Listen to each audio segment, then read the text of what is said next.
In 1 Peter chapter 5, verse 8 and 9, Peter says, "Be sober and vigilant. Your opponent, the devil, is prowling around like a roaring lion, looking for someone to devour. Resist him steadfast in your faith." We know that the enemy is constantly trying to tear us down.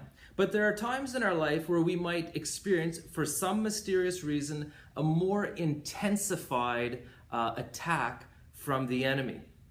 Now, one thing we need to guard very carefully against is helping the enemy tear someone down. Sometimes in life, we will experience a sudden frustration towards someone, a sudden resentment towards someone, a sudden criticalness towards someone, an anger and a judgmentalism. When we experience this sudden negativity towards someone, we need to be extremely cautious.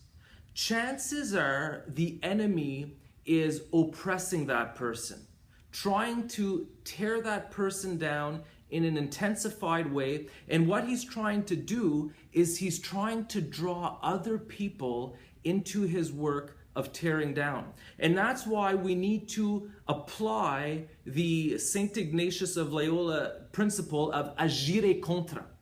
Act contrary to the impulse. If you have a sudden impulse of anger or judgmentalism or criticism towards someone, it's probably the enemy oppressing the person and wanting you to help him tear the person down. So you need to do the exact opposite.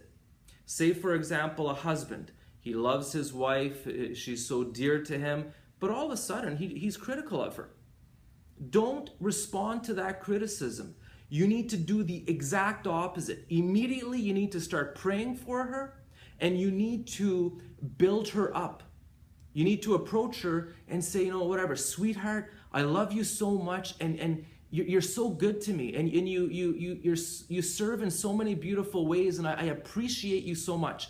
When we do something like that, when we agere contra, rather than tear down, we build up with love, it's kind of like performing a minor exorcism. We immediately feel the power of the enemy trying to draw us into his attack vanish, disappear, and the person who we build up, she experiences a sudden freedom from the oppression because love in the name of Jesus is being poured into her. And so again, when you experience a sudden negativity, criticalness, judgmentalism towards someone, agere contra, pour love into the person, break the power of the enemy, build the person up, and allow God to reign.